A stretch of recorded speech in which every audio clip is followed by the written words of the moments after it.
Uma doença chamada podridão negra vem deixando o seu Fabiano Silva de Jales, São Paulo, bastante triste. Ele tem algumas orquídeas e várias delas estão morrendo por causa desse problema. Veja a resposta que nós fomos buscar para o senhor. Seu Fabiano, nós estamos em Jarinu, São Paulo, no orquidário do Clodoaldo Sense, que é um grande produtor de orquídeas aqui na região.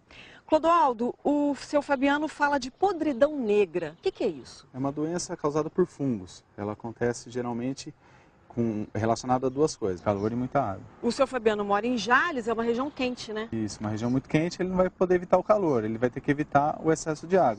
Como é que ele faz isso? Ele não pode deixar o vaso encharcado. Essa planta tem que ser irrigada, esperar secar para depois molhar novamente. Então não deixa o vaso encharcado. E aí o que acontece com a planta quando ela é atingida por essa doença? Ela começa a aparecer sintomas que é escurecimento de broto, porque a doença ataca pela raiz. Então ela começa, a partir de baixo da planta, ela começa a ficar escura. E esse é o apodrecimento. O que ele pode fazer quando ele perceber que os brotos estão ficando pretos? Se ele pegar logo no início, o ideal é ele separar essa planta, não deixar junto com outras plantas no orquidário, porque através da água ela pode transmitir essa doença.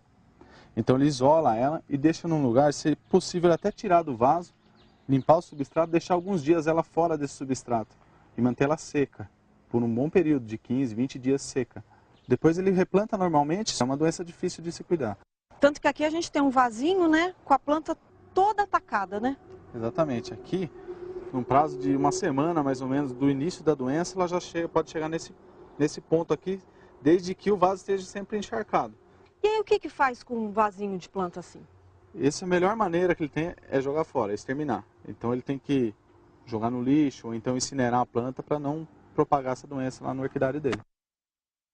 Olha, seu Fabiano, o ideal é que o senhor regue suas orquídeas sempre na parte da manhã, para evitar que elas passem a noite molhadas.